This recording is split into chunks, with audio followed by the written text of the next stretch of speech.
Welcome to the Global Speaker Advantage, the #1 podcast where your voice goes beyond borders. Hosted by Oliver Shum, international speaker and coach, this show is for speakers ready to grow influence, land paid gigs, and make a global impact. Tune in every Tuesday and Friday weekly for insights, interviews, and strategies to help you thrive on the world stage. Let's go global. Everybody into the Global Speakers Advantage podcast. My name is Oliver Shaw, and today is another excited episode. And with me in the studio is a phenomenal guest, someone I've known, someone I've worked with, someone I'm working with, someone you need to know and to experience him.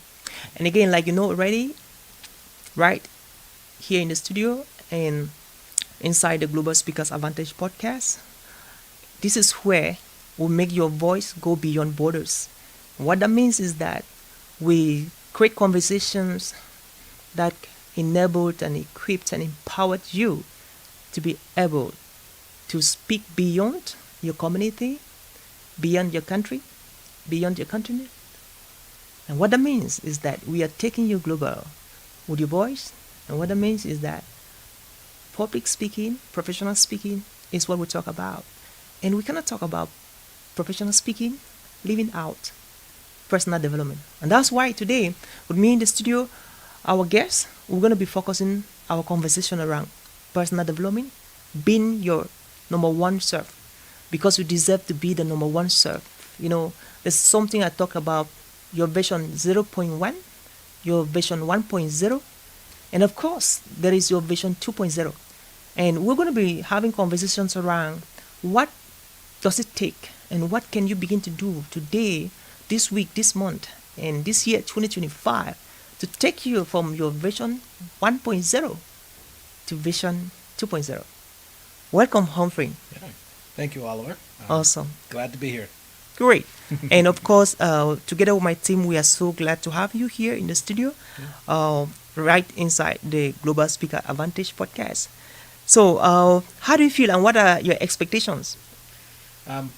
I feel good, and my expectations is that we're going to have a conversation and just have an opportunity to just share a little bit about some of the, I would say, concepts around personal growth and some stories maybe around how it has helped in our lives, pursuing personal growth as a way of life, right? And I think that's important for each one. I love that. And I would love to do justice even before we kick off. The audience would definitely like to know before we dive deeper into the conversation. Sure. Who is Humphrey? And by the way, let me begin your introduction. Humphrey is a personal development coach.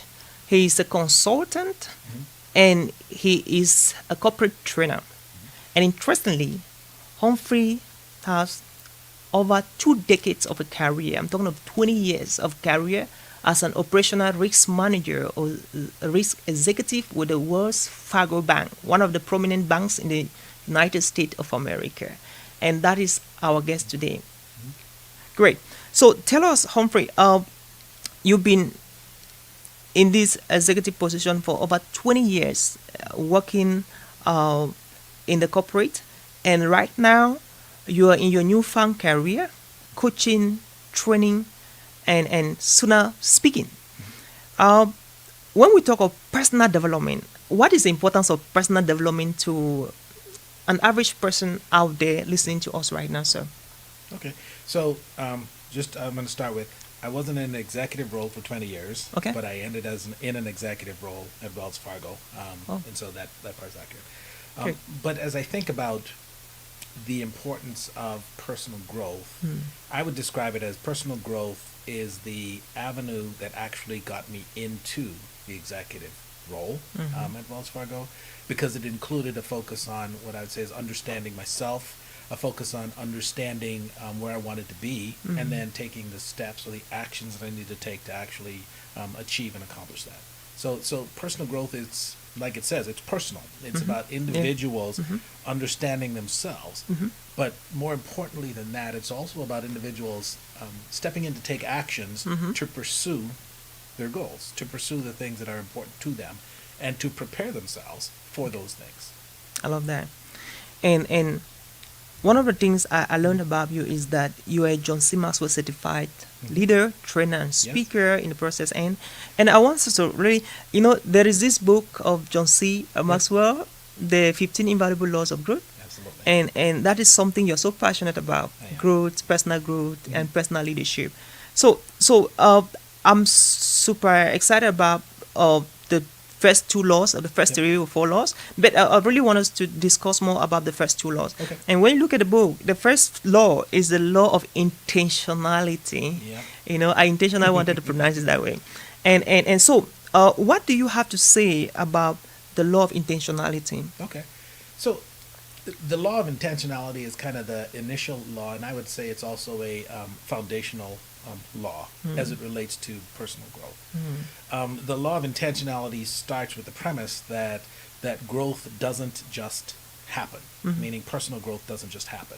And I think as I think about life in general, a lot of times we mistake personal growth with, I'm going to call it organic growth. Okay. Right? And so as you think about your life, you started out as a baby, you grew into a young boy, you grew into a teenager, you grew into an adult. Yeah. Right? And so there's an organic process of growth that happened just because you existed. Yeah. Right? The thing that we sometimes think is that our own personal growth happens the exact same way. And I think that's a mistake for us as individuals. And the reason that it's a mistake is because personal growth doesn't just happen. Personal growth isn't just this organic thing that all of a sudden I want to be wise, so I'm going to be wise. I want to be, intelligent, so I'm going to be intelligent. No, what it takes is effort. It takes work. It takes us focusing on the things that we want to be successful at and putting effort into achieving those things, which is why I think personal growth is not automatic. And that's the first precept or the first concept within the book, is that we have to have an understanding that personal growth isn't an automatic thing that happens. We have to be intentional, the law of intentionality. We have to be intentional about seeking and growing ourselves. Oh, I love that aspect of intentionality in it, because everybody who becomes successful was intentional. And most of the time, decisions I know that will work, the decisions that the person who took the decisions took them intentionally, taking an action. And there's something I learned from one of the greatest American motivational speaker, Tony Robbins. Yeah. And so in one of his seminars, he was doing a workshop with us, and he said, most of the time, anytime he takes a decision, immediately as he has taken the decision, he makes sure that he does something about the decision immediately. Right. Before he goes even out of the meeting where he was, or in the phone call he was doing, Right. before he gets to executing, he has taken a decision immediately. And I see that intentionality part of it. And so Humphrey, how can anyone listening to us right now who has not been intentional about his or her personal development immediately begin to do something to become his or her version 2.0? Maybe people listening to us right now, I believe everybody is in one level or another, whatever route in life or stage in life. And you could just be listening to us right now and you're still on your vision to 1.0. And you want to do something to take yourself up to 2.0. So what can someone listening to us right now start doing in the course of even this podcast to be able to have that shift to the next level of his life through personal development? Okay. I think the one thing I would start out with, Oliver, is that as we think about growth, we want growth to happen immediately, right? So conceptually, what we want is we want to go from baby to adult in a day. And that's what I would use to compare the construct of, hey, we want to start personally growing. Because when we start the journey of personal growth, we actually think about it, well, okay, I'm going to do this one thing and boom, I'm going to grow. Well, okay, growth doesn't work like that, right? Even if we look at organic growth and we look at growth from childhood, we have the crawl, walk, run model, right? You start out crawling and you advance to walking and ultimately then you can run. Yep. Right? And that's kind of a model for what I would say is personal growth as well, is you have to start crawling, which is you identify immediately what are those small steps that you can start taking now that'll help you to grow to the next level, so that then you can start taking the steps then to grow to the next level. So it's a continuous journey. It's a continuous process that we have to go through as individuals for personal growth. You talk specifically about steps that we can take now. Well, as you think about your life and where it is that you want to go, I think the first step that you should think about taking is identifying where it is that you want to go. Okay. Right? Yeah. Identifying what it is that you want to achieve. And so what that means is that you have to take some time to reflect, to actually think about what are the things that are important to you, what are the things that you prioritize, what are the things that you want to accomplish and you want to achieve, right? And then the next step is, okay then, so what are some of the actions that I need to take to start pursuing that? Right? So as an example, and we've talked about your story as a speaker, right? When your passion came through to say, hey, I want to be a speaker, when God kind of spoke to you and said, that's what you're going to do. Well, you weren't in a position to say, today, I'm a speaker, right? Yeah. You had to start out with small steps that actually got you into the realm of being able to be a speaker, right?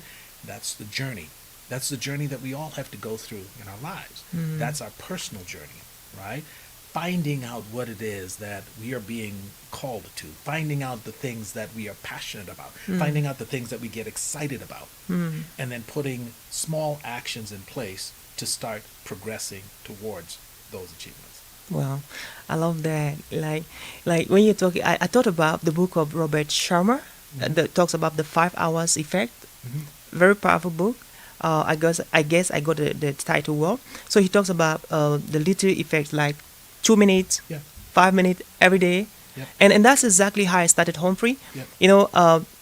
I had this dream to become a global speaker in 2005 when I was in the middle school, and the truth is that my teacher laughed at me, even my classmate laughed at me, because again, by then there was no speaker that you could actually look up to by then in the country. And I remember I was making steps every day. Like you said, I did not just become a speaker. I started speaking around the world. I started speaking to my classmates. They did not even want to listen to me, so I had to pay some of them to listen to me talk. From then, I went to youth groups around churches. I advocate. I volunteer to speak. From then, I went to different cities, to different countries, to different continents. And the baby steps, I'm actually seeing the baby steps coming up. And that is I love the trajectory from small to bigger. Right. So powerful. But I think the other concept there is that it's a journey. Okay. And you more think about it in terms of a marathon versus a sprint. Okay. Right. And from a mindset perspective, right?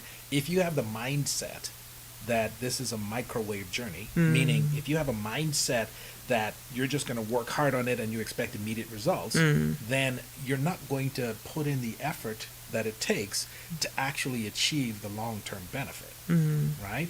If you think about it in terms of like when you're making a stew. When I was growing up, my mom, she liked to cook. Okay. And you'd be making a stew. And the best stew was the stew that actually you let simmer for a long time. She put it on the stove early in the day, stove down on low, and it would just simmer, and it was just simmer. And what the simmer did is it allowed all of the flavors from that stew to get into all of the ingredients, right? It allowed everything to kind of come together so that you had a depth of flavor within the stew, right? So the best stew wasn't the stew that you put in the microwave. Okay. I love that. The best stew was actually the one that sat on the stove and simmered over time, right? If we think about our lives in that same trajectory and the things that we want to accomplish, you have to let it simmer a little bit. You have to let it build. You have to let it become deepened and ingrained in who you are so that, again, you can achieve the things and you can achieve the greatness that you want in the future. Yeah. But it comes over time. I love that. So, so what was your favorite stew? You talked so much about the stew. What was your favorite one? Well, my favorite stew was actually we called it pea soup dumpling, and it was basically you had the dumplings in there, and it had we call it pea soup, Yeah. but it had the pork rinds, it had some beef, it had all basically everything was kind of dumped in there and just simmered so that all of the flavor could get into. Wow. Anyway, No, that's good very stuff. nice. Yeah. Not that you ate it, not that you look so healthy. Very cool. And that reminds me of growing up in the village of northwest region of Cameroon, in the Uku, and that's in West Africa. Yeah. So our grandma's food most of the time was the nicest. Yeah. So I used to go and visit grandma, Yeah. and most of the time I go visit her, stay without letting my parents know. Yeah. They'll be looking for me everywhere. But the fun about visiting grandma was that, so she will harvest yams, and when we yams, cooked, yams, Oh, yeah. when whatever she has to cook, she would do it, and then as we're going to bed, we wash the yams, and then she'll cook it. It will stay overnight. Overnight. Oh yeah. Yeah. So when we get up in the morning, she will call all the grandchildren. Yeah. They will gather with their plates, Yeah. whatever, bowls, Yeah. and she will be counting their own. Each person will be having a portion, a quarter, and all of that. Yeah. It was so nice. Yep. And my grandma's yams was the best. And that's a yam that stayed overnight. Overnight. Exactly. So I was thinking about the process, like you're talking about, that everything that takes time is always the best. And any good thing that you can see around the world today that took time, is standing the test of time. Yep. And that's also one thing we're communicating to our young people. Like I love the concept of the microwave success. Yeah. Microwave success also has a microwave effects on the plateauing and descending. Yep. So the faster you rise, the faster you fall down. and that's so powerful. So to our young, especially to younger people watching us right now, you watching us, the question you're asking yourself is, okay, have you identified what you're good at? Yep. Have you identified what you're best at? It's not about wanting to be like Humphrey or wanting to be like Oliver. It's about wanting to be you, because you can always be. Humphrey used to tell me that you can always compete with yourself. Right. Yes, because you can always compete with yourself because you are the best version of yourself. When you decide, you have to be intentional.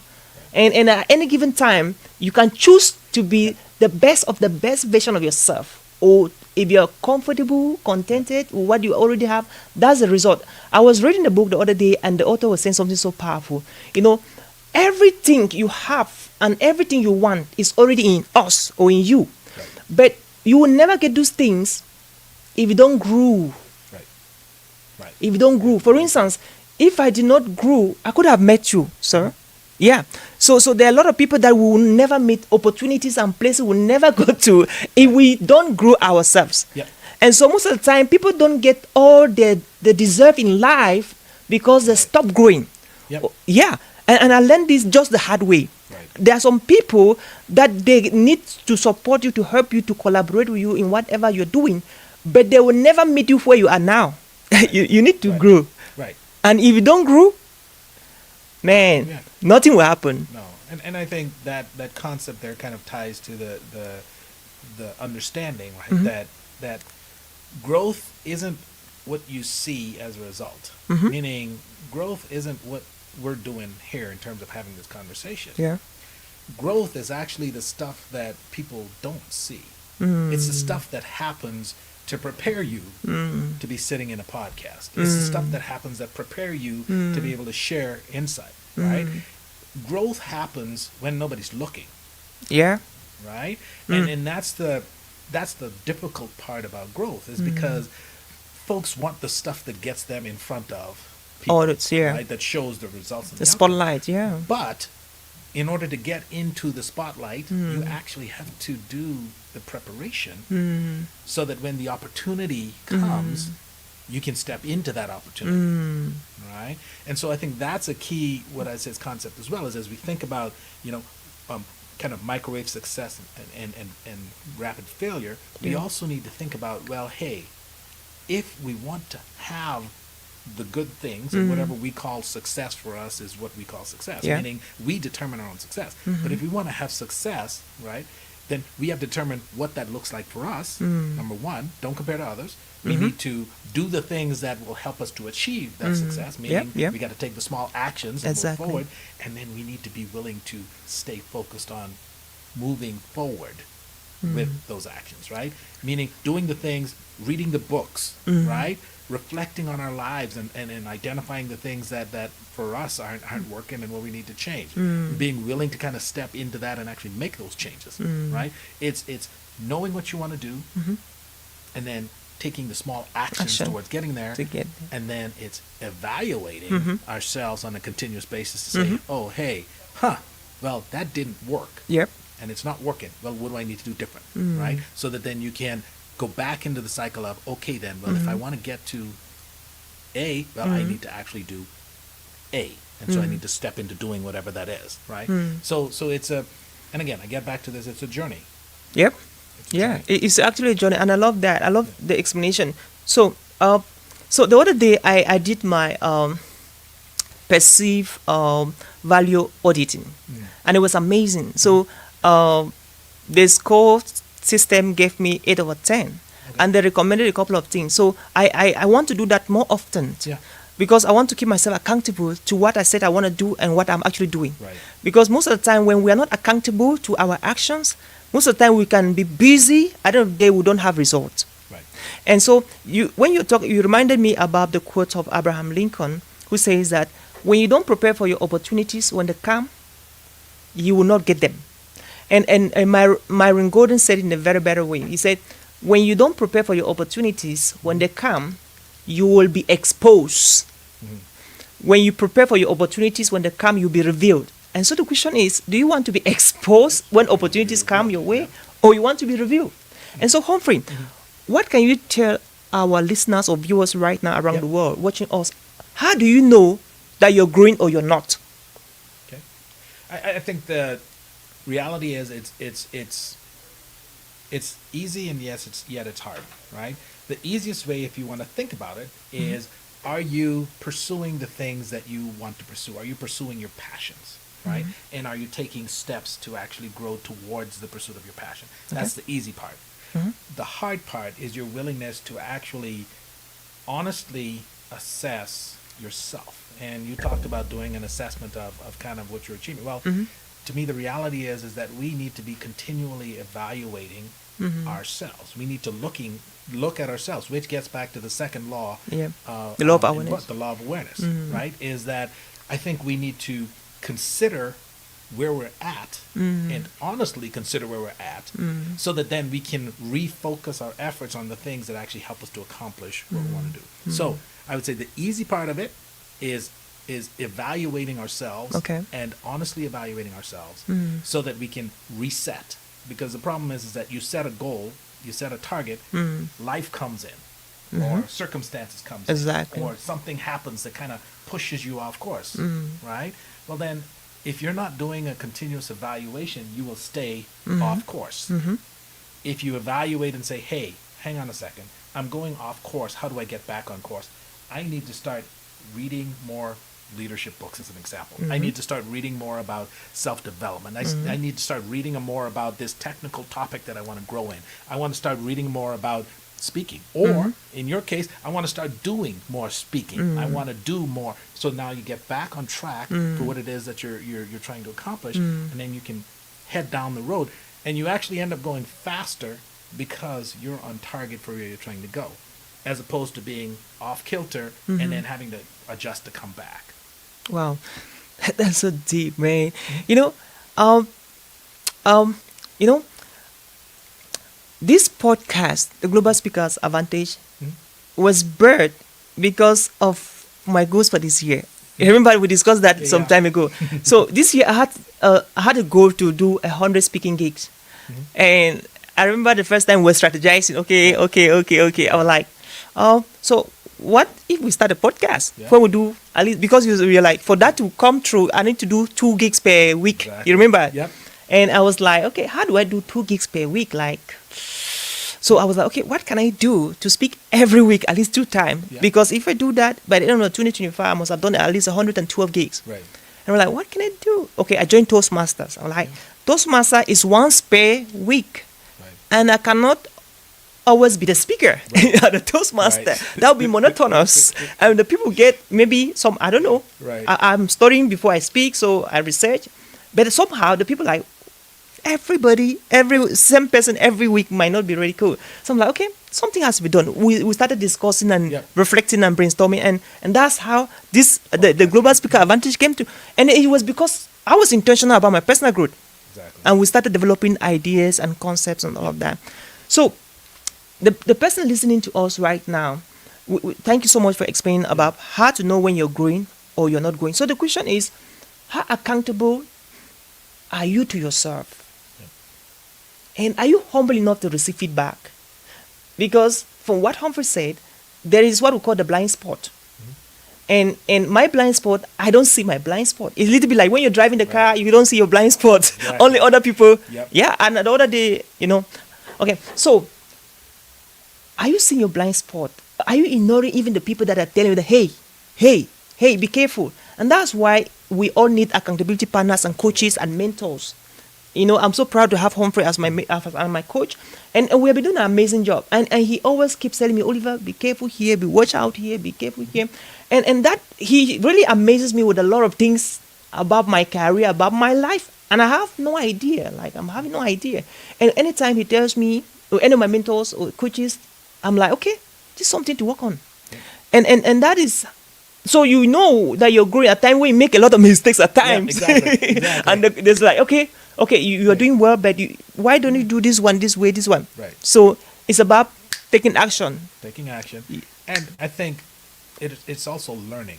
And Yeah. And so the key here is that when you take action, not every action that you take will be the right action or Exactly. the perfect action. Yep. Right? Yep. But the reality is it's an opportunity to learn.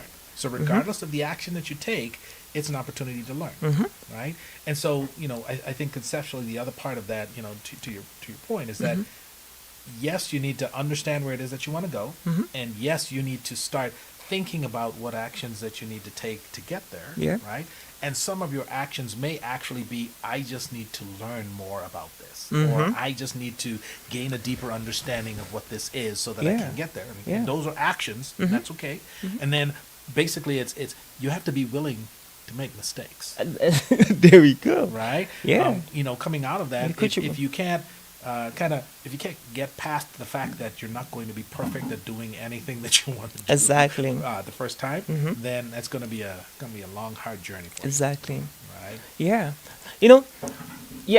When I was going through the chapter 1 and 2 of the 15 valuable laws of growth, there's a concept that John C. talks about, the EE factor, energy and excellence, something like that.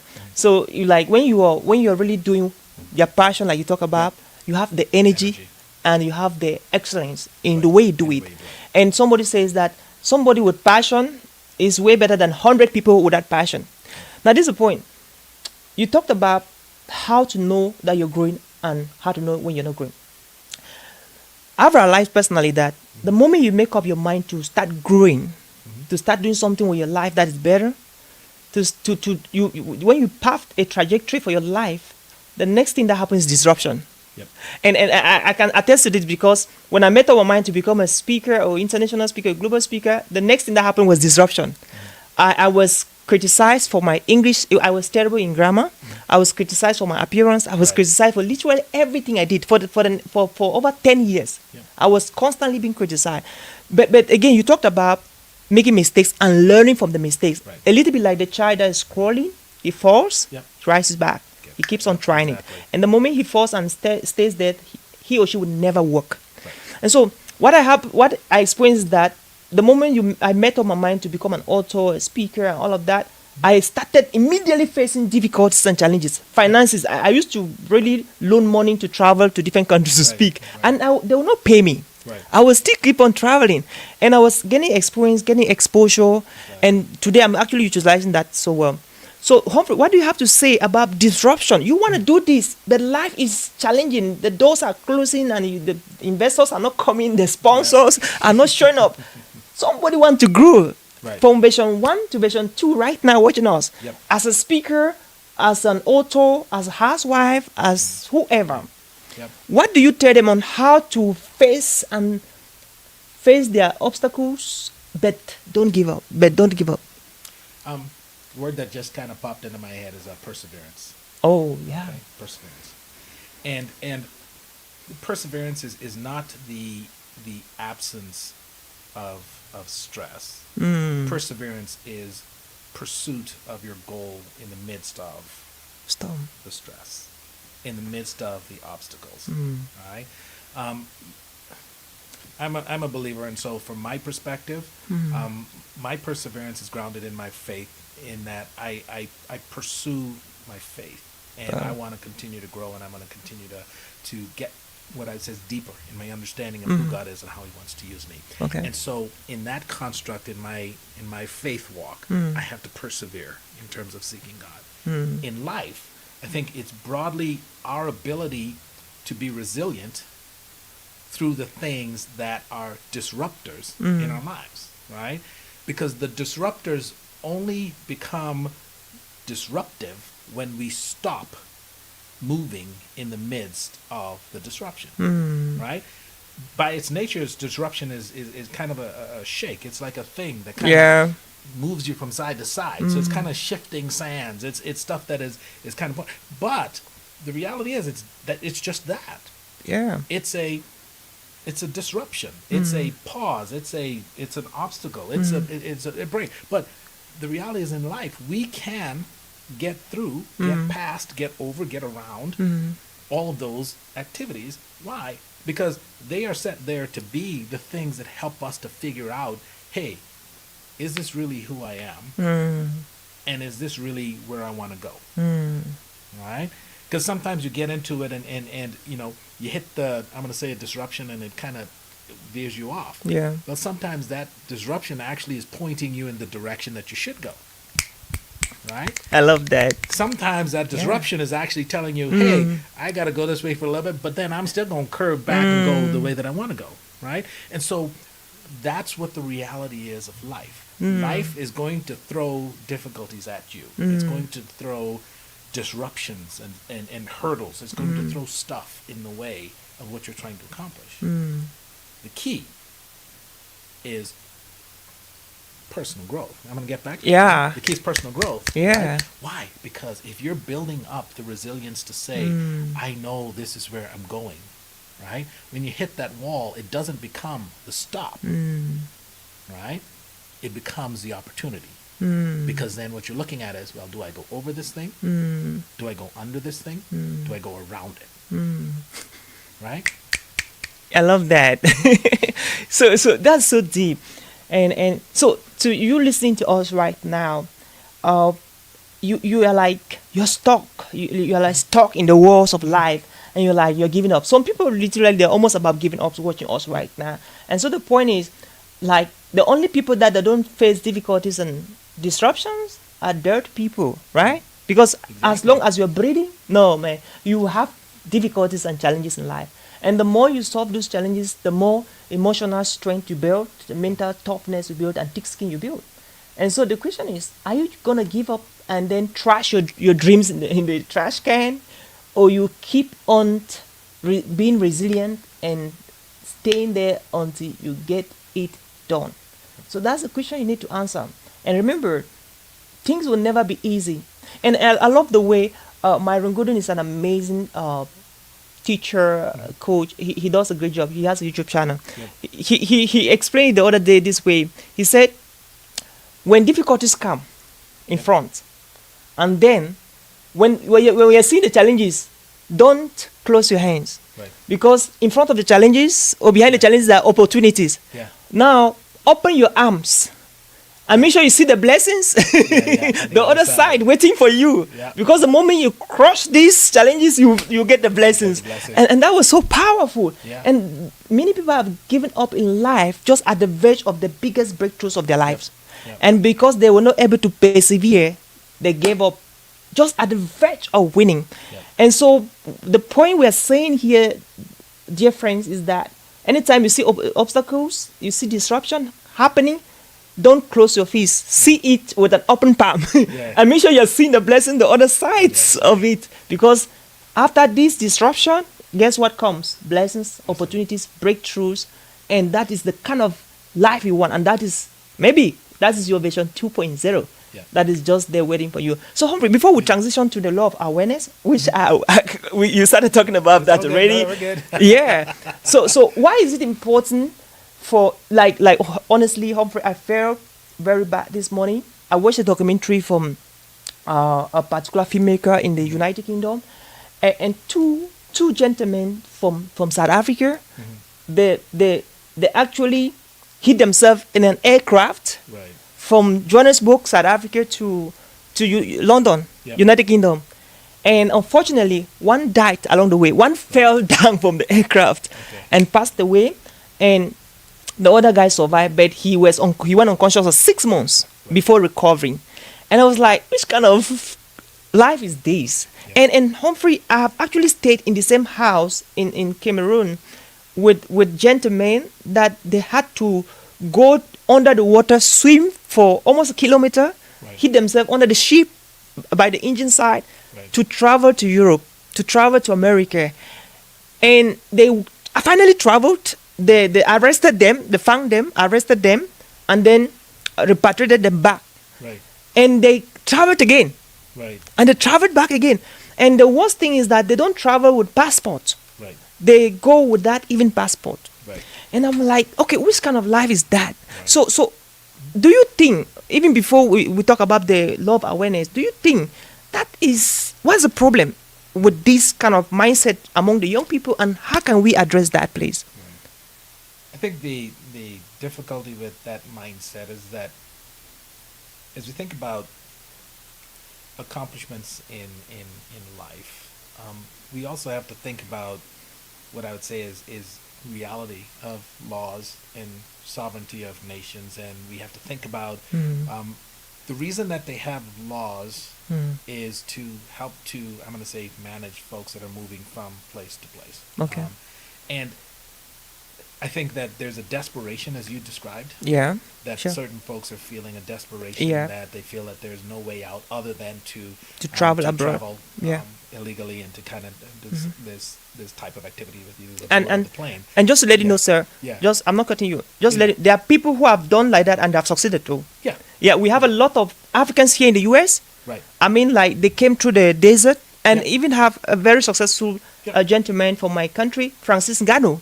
Yeah. He's a big time boxer and he's doing so well. But he came through the desert. Right. And he's very successful. So how do we differentiate that? Right. Right. I think the reality is that you aren't going to be able to stop everybody from actually attempting that Okay. route. Right. I think the view on it that you should think about is there a better way? Right? Is there a better way, and is there a better thinking that I can have around how I achieve what I want to accomplish? Okay. Right?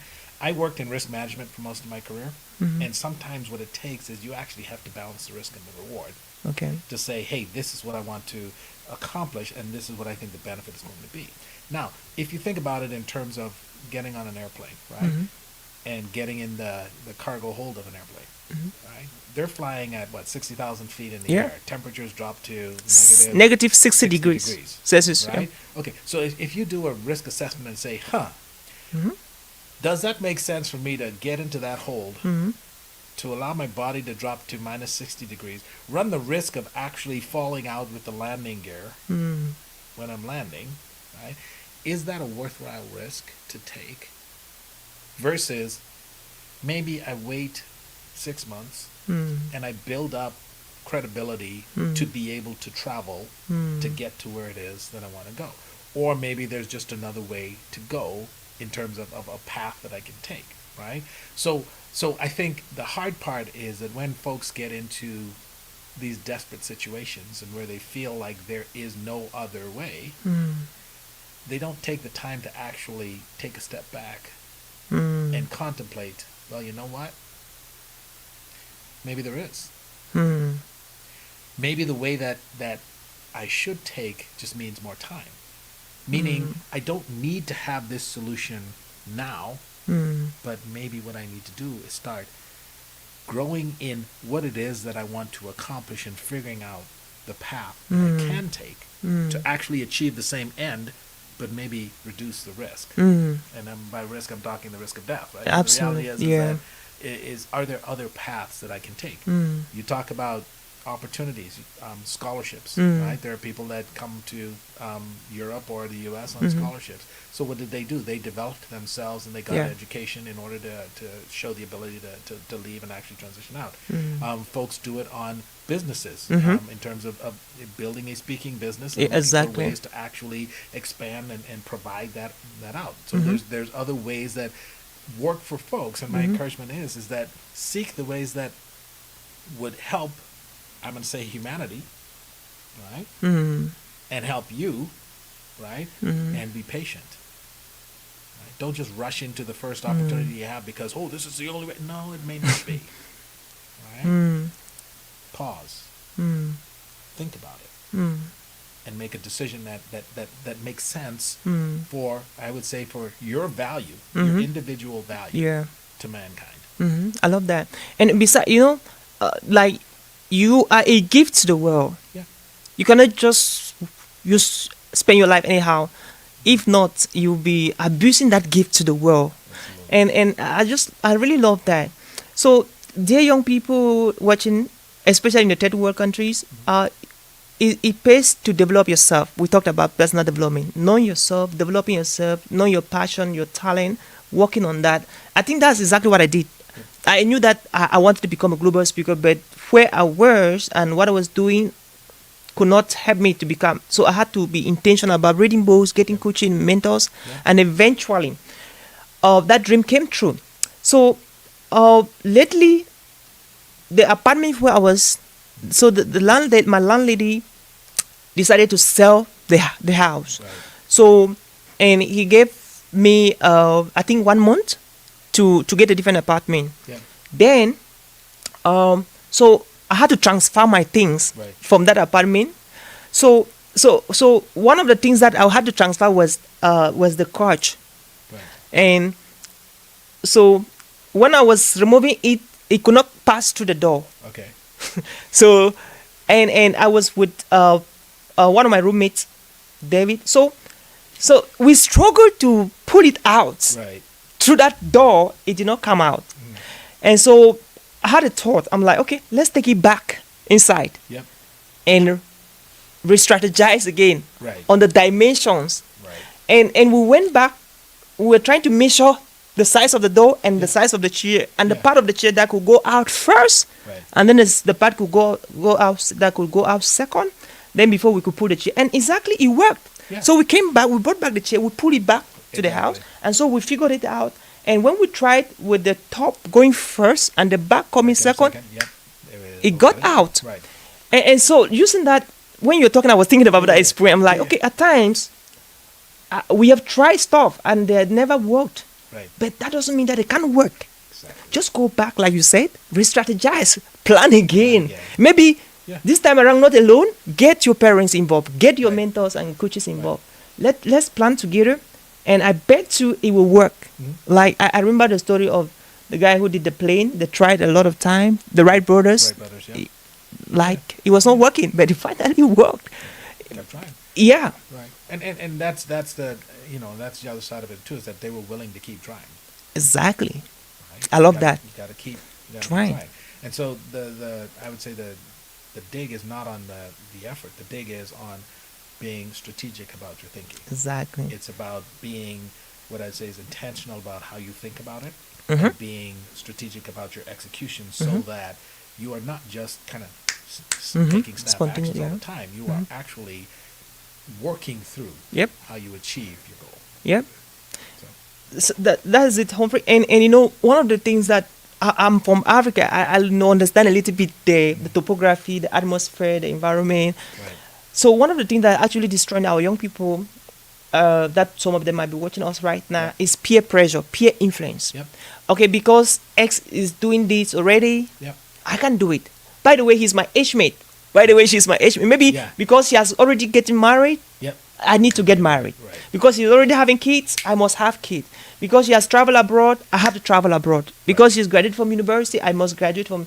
But again, what do you have to say? You are a father, Yep. you're a husband, and you have amazing kids, very successful kids. Now, what do you have to say about this aspect of peer pressure compared to awareness? Like developing yourself with awareness and then handling peer pressure, not getting to do things because you are being coerced or lured by your peers who are doing them to do them. Yep. Yeah, please. So I have 4 kids, 4 adult children now, so they're not actually kids anymore. They're adults. Congratulations, sir. Thanks. One day we'll be there. Yes. And the reality is that I think for life circumstances, peer pressure, regardless of where you're at, it's a significant part of life. Okay. Right? Okay. When I was in school, of course, I wanted to be with what we would call the cool group of kids that were at the school, and they were the ones that did all of the bad stuff. But anyway, we all wanted to be a part of that group because it was cool. Yeah, So, right. that was the way to go. For me, what I have learned is that it's okay to be different. Right? It's hard, but it's okay. Right? Which comes back to I'm going to call the law of awareness and understanding yourself. Right? I realized for me that I was always different. I grew up in the Bahamas, Okay. which is in the Atlantic Ocean, and that's where tourists go for relaxation. Right? And then it's a beautiful place. I love the Bahamas. Okay. Right? Yeah. And I grew. I wish to go grew there up one day. Yeah, I know. Everybody wants to go to the Bahamas. Right? but the reality is that I had a view of myself that I needed to be who I was supposed to be. I needed to be who God was calling me to be. Right? And so that meant that in order for me to succeed, I had to do things to help me grow personally, which meant I wanted to go to college. So I went to the College of the Bahamas first. Then I went from the College of the Bahamas to St. John's University in Collegeville, Minnesota. So I was looking for ways to, what I would say, improve myself. Right? Even though at the time I didn't realize the construct of personal growth as much. Right? Because this was before I started getting into leadership. But what I realized for me is that I understood the importance of doing the things that helped me to get better. Right? And so as you think about life and as you think about peer pressure is only what it says. It's peer pressure, meaning where you're allowing yourself to be influenced by the perception of what you think somebody else has or is doing. Right? The pressure isn't in the actuality of what they're doing. The pressure is in you feeling like you are more valuable if you do that. And so my encouragement to folks that are kind of dealing with peer pressure is understand yourself. Because not everything that your peers are doing are the right things to do. Right? And growing up, my parents always told us, the saying in the Bahamas was, had you not with the crow been found, you would have been all safe and sound. Okay. Right? And what does that mean? What that means is if you weren't caught doing bad things with bad people, you would have been okay. Meaning the crow is off doing bad things. Well, if you weren't there with the crow, you wouldn't be in trouble. And I would say each country has a saying that kind of goes along in terms of the company that you keep. Right? And really what the point is for that is that if your company is pointing you to do things that are either illegal or bad, just bad morally, right, whatever you want to call it, well, then sometimes you actually need to change the company that you keep. Right? If you're going to follow peer pressure, look for people that are actually succeeding in life. I love that. That are succeeding in a moral sense, that are succeeding in a spiritual sense, that are succeeding in I'm going to say in a good sense. Right? I love that. So if you want the pressure, point your pressure, or be pressured to be better. Be pressured to be good, as opposed to being pressured to do things that are wrong. Illegal. In America, we say illegal. Illegal. I love that. So if we had a sponsor for this podcast today, we could have played the sponsorship right now. But to our potential sponsors, watch out. So next time we should play your slot right now. There you go. Yeah. So that's really so powerful. Jim Rohn put it this way. He said, "You're the average of the highest 5 people you spend your time with them." Yeah. You must have heard about that statement. And that's so powerful. And when I read that statement, I think it was around 15, 16 years. Mm-hmm. Today I'm 36. And anytime I notice that I'm in wrong environment, wrong group, like with the wrong peers, I immediately divert. Yeah. So the other day, my wife was asking me, "Who is your best friend?" I looked at her, I'm like, "You don't know my best friend." I said, "You are my best friend." And so she expected me to say, "Okay, this dude, this guy." And I'm like, "I don't have a best friend except you." Mm-hmm. Because most of the time, my goals are very complex at times, that when I explain my goals to people per se, I call friends, and the reactions always make me to shy away from them. Right. Because again, it's about the influence, the Right. peer influence.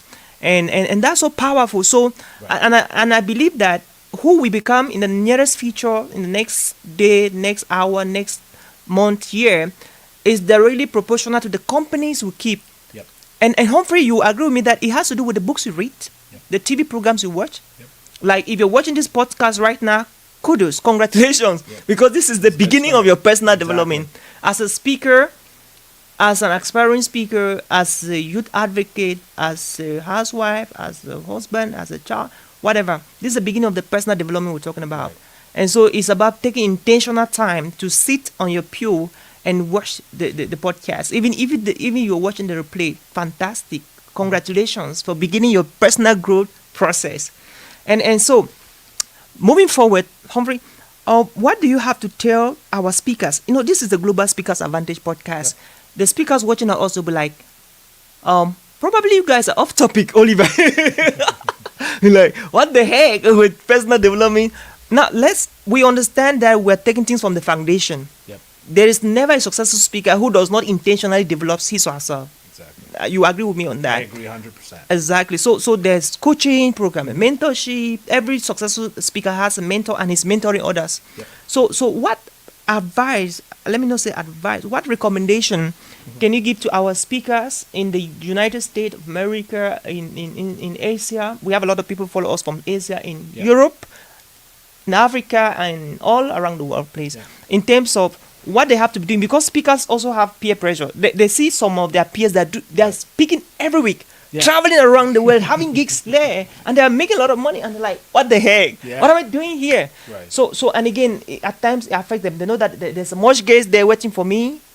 There are bills, you have to handle them, but you're not having the gig. Yeah. What do you have to say for our speakers to stay optimistic, but hardworking, and being intentional in every step they're taking, sir? Yep. I honestly, I think it goes back to what we've been talking about for most of the session is number one, is you have to be intentional about what it is that you want to achieve, right? Be intentional about growing yourself, because the value of the speaker comes from the value of the content that the speaker presents, right?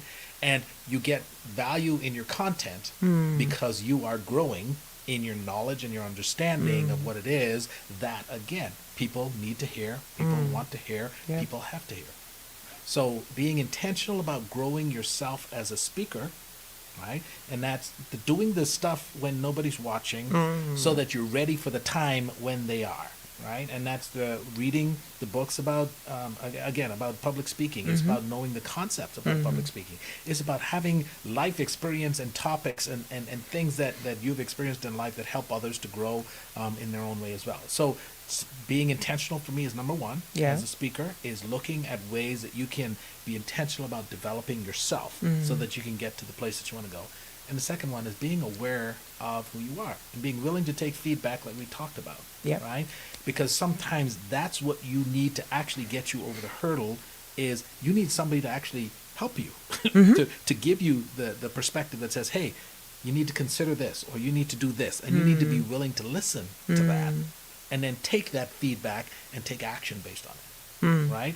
And so, to me, the law of intentionality and law of awareness come significantly into play as you look to develop your speaking capability, but also remember as well that this is the long game that you're playing. right? Meaning it's a journey, and you have to have a vision of where you want to go, but you need to have the reality of the steps that you need to take now to pursue that. So where you're trying to get to is out there. This is where you are. And it's not the microwave, I just jump from there to there. No, it's the journey. You go from here to here, to here, to here, to here, to here, to here. And every once in a while you got to go over there, but you come back, but you go from here to there, right? That's the journey. I love that. That's so powerful. And so it's interesting. You've been working for quite some time right now, and as a corporate trainer, a coach, consultant, what are some things you learned lately that you wish, maybe just 2-3 things that you wish you knew them when you began your career? Okay. That our viewers would love to connect with that. Yeah, I would say, as I think about my life, though I've always set goals, I've been a goal setter. I set things. Is what I have not done consistently is write down those goals. Okay. So that's one thing that I've learned, is to be more intentional about actually documenting my goals. The second part that is really important right now that I haven't been good at, I'm going to put it in 2 parts. Is number one is reflecting, is looking back at where I'm at and being thankful for progress that I'm being made, and by that same token is being grateful for the progress, not just for the outcome. Right? And that's the hardest part to actually, in my mind, get around, is because I rate myself on achievement. When I accomplish a goal, then I feel, hey, yay, I did it, yes. And then but I don't stop there. What I say is, okay, so what's next? Okay. Right? But in life, sometimes you just need to show gratitude for that step. Yeah. Right? Because it's the energy from that gratitude that gives you the drive to move on to that next one. Right? So, as you think about life, my encouragement to folks is reflect on your life. Allow time to give you perspective in terms of what you need to pursue. But also celebrate your little wins. Celebrate the wins, no matter how small. Right? It's the gratitude that drives you. I love that. And I want to seize this opportunity to say thank you, Humphrey, not only for coming for this podcast, but for giving me a lot of feedback. At times I practice my keynotes in your office, and you're like, okay, what if you drop this story, take this one, tweak this, and I really appreciate. And for the coaching you've been having with me, it's a game changing for me, and it's a game changer for me at the same time. And I'm so grateful, sir. And so as we close the curtains of this conversation and today's podcast, take home for you, maybe watching us right now, could just be maybe just take 5 minutes every day and be grateful. Look for something that has happened in your life, probably something God has done in your life, and just be grateful. Just block the 5 minutes every day. There is something. Maybe you're not in jail right now, or maybe you're in jail but you're not dead, right? Maybe you are in the hospital but you're not in the mortuary.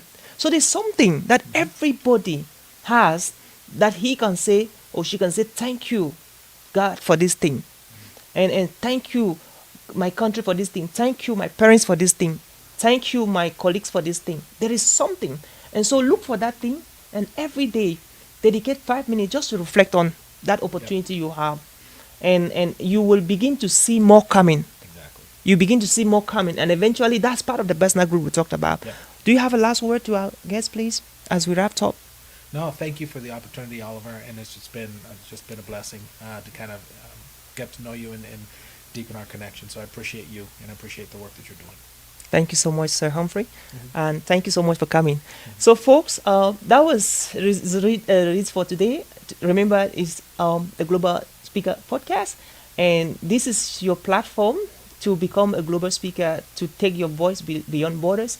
And we are here live every Tuesdays and Fridays from 12 o'clock to 1 p.m. Central Standard Time. So until we meet again next time, Make sure you comment from which part of the world you're watching us from and what you would love us to talk about next time. I was your host, Oliver Shom, and today I had a guest, an amazing coach and a mentor and a consultant, Humphrey Mckindly. Thank you. See you then.